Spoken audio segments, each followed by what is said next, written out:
Summer music festivals have a gender problem. Pick any festival poster at random, and it might be multiple rows of artists and decreasing font sizes before finding the first woman solo artist or female-fronted act, let alone a non-binary one. Though the music world at large has grown relatively more diverse in recent years, festivals have remained a reliable source of testosterone-driven jams, even as their bills get more eclectic. While a group of 85 mostly non-US festivals, including Canada's MUTEC and Sweden's Way Out West, has currently committed to 50-50 representation in the next half-decade, the festival landscape remains rife with dudes.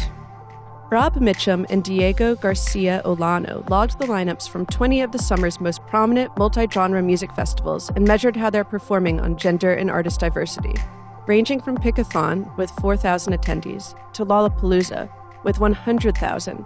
The analysis found that nearly every festival improved at least slightly on booking female artists in 2018. A handful have already reached an even gender split, but the overall gap remains large. 7 out of 10 acts at this summer's festivals are male solo artists or all-male bands.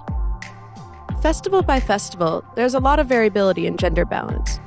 In 2018, 3 fests reached the half-male, half-female milestone: New York's Panorama, Pitchfork's own festival in Chicago, and Los Angeles' FYF, though in an ominous sign for diverse lineups, the latter event has since been canceled due to slow ticket sales.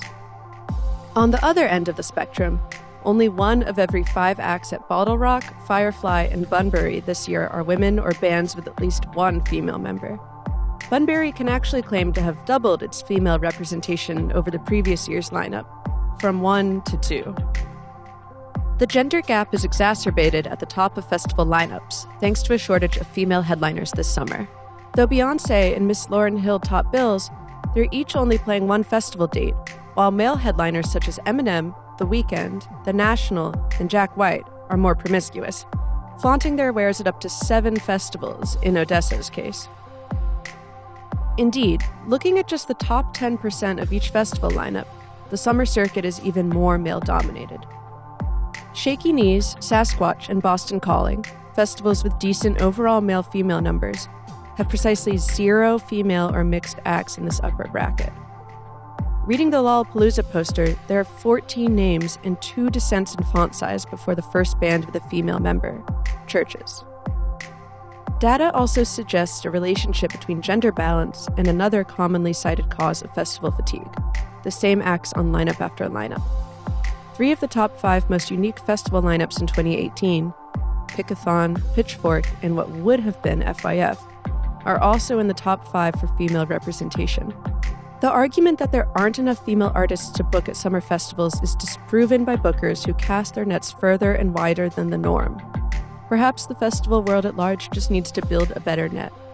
These poster politics reflect deeper biases that could perpetuate the overall festival gender imbalance.